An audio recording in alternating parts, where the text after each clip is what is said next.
नमस्कार, news for nation देख रहे हैं आप। आपके साथ मैं हूं ऋचा शर्मा। एक तरफ जहां देश भर में किसान आंदोलन चल रहा है, किसान सड़कों पर उतरकर धरना प्रदर्शन कर रहे हैं, केंद्र सरकार के खिलाफ हल्ला बोल रहे हैं, कृषि कानून को काला कानून कहकर विरोध प्रदर्शन किया जा रहा है, तो दूसरी तरफ भारत सरकार की तरफ से ये पहले ही स्पष्ट कर दिया गया है कि इस कानून को वापस नहीं लिया जाएगा, रद्द नहीं किया जाएगा।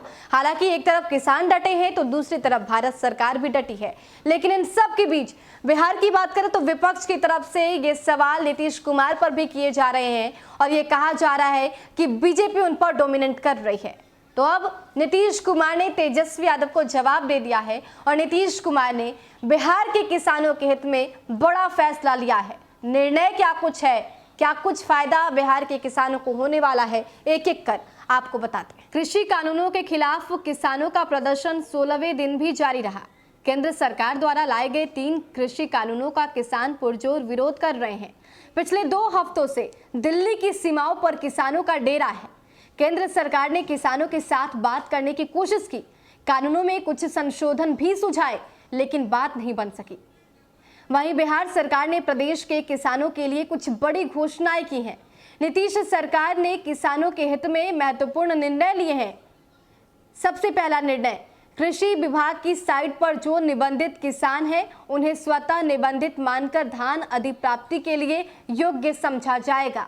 सहकारिता विभाग द्वारा किसानों का अलग से निबंधन करने की जरूरत नहीं होगी।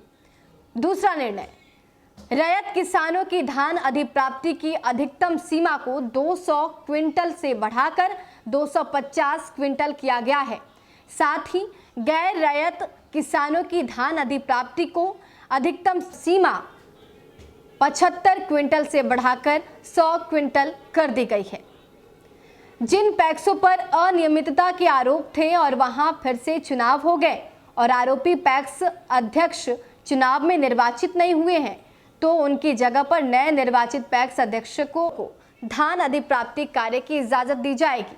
जो पैक्स फंक्शनल नहीं है उन्हें बगल के पैक्सों या फिर व्यापार मंडलों में धान अधिप्राप्ति की व्यवस्था की गई है तथा उन्हें सुदृढ़ किया जा रहा है। धान की अधिप्राप्ति कराने वाले किसानों के खाते में निर्धारित समय सीमा के अंदर राशि अंतरित कर दी जाएगी। आपको बता दें कि कृषि कानून को लेकर 16 दिन तक सड़क पर डटे हुए किसानों और केंद्र सरकार के बीच जंग और भी लंबी होती जा रही है। केंद्र सरकार ने जहां कृषि कानून को रद्द करने से इनकार कर दिया, तो वहीं किसान तीनों ही कृषि कानून को वापस लेने की मांग पर अड़े हुए हैं। केंद्र सरकार के रुख को देखते हुए किसानों ने भी आंदोलन को और भी तेज करने का ऐलान कर दिया।